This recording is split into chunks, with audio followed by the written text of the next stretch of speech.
Fresh জিনিস যখন নিজের চোখে দেখবেন আসলে চোখের শান্তিটাই অন্যরকম। কলা গাছে কি চমৎকার কলা হয়েছে দেখেন।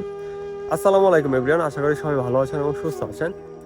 তো আজকে আমি আমাদের একটা ফসলের জমিতে আসছি, যে জমিটা মূলত আগে আমাদের কাঁকরোল লাগানো ছিল। আশা করি আমার কাঁকরোলের ভিডিও অনেকেই দেখছেন।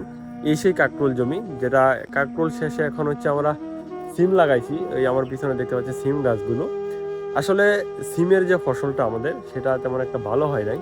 কাকরোল শেষ হওয়ার সাথে সাথে আমরা সিম লাগাইছিলাম, কিন্তু বৃষ্টি পাওয়ার কারণে সিমের গাছগুলো প্রপারলিভাবে সবগুলো গাছ জ্বালাই নাই, মানে গজিয়ে ওঠে নাই, যে কারণে সিমের ফসলটা তেমন একটা ভালো হয় না এবং এই জমিটা তেমন একটা যত্নও করতেছি না এখন।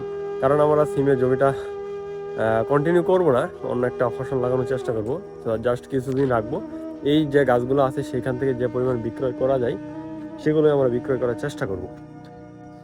বাট এই জমিতে একটা চমৎকার জিনিস দেখাবো আপনাদেরকে।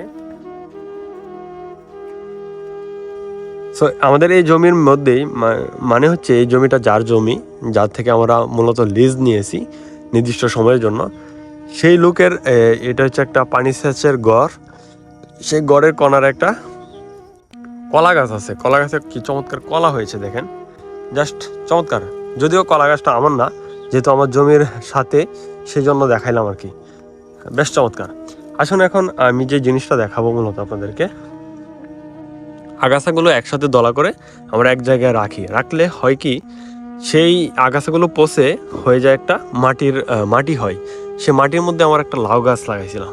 এই লাউ গাছের মধ্যে চমৎকার লাউ হয়েছে, এই যে দেখেন। সো বেশ কয়েকটা লাউ হচ্ছে, আমরা অলরেডি খেয়ে ফেলছি ফ্যামিলিতে।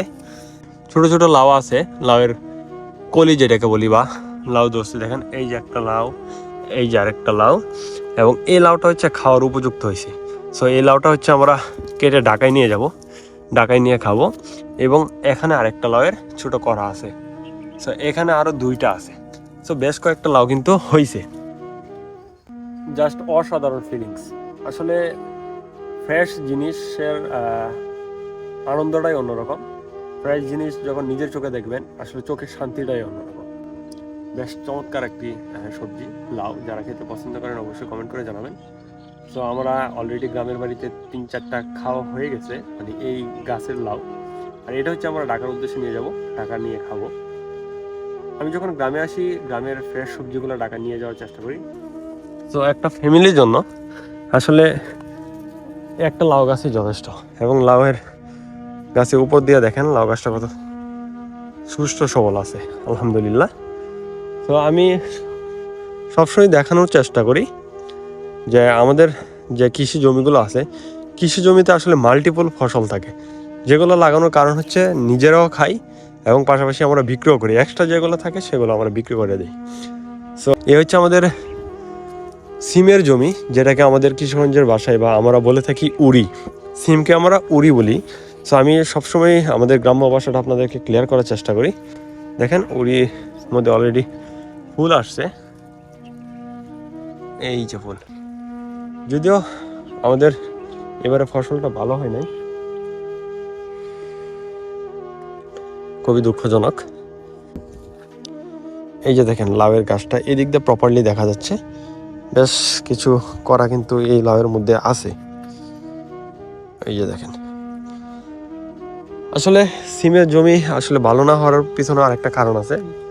এই জমিটা আমরা যার থেকে লিজ নিছি নির্দিষ্ট সময়ের জন্য, উনি বলতেছে আমাদেরকে টাকা দিয়ে দিবে ওনাকে জমি দিয়ে দেওয়ার জন্য।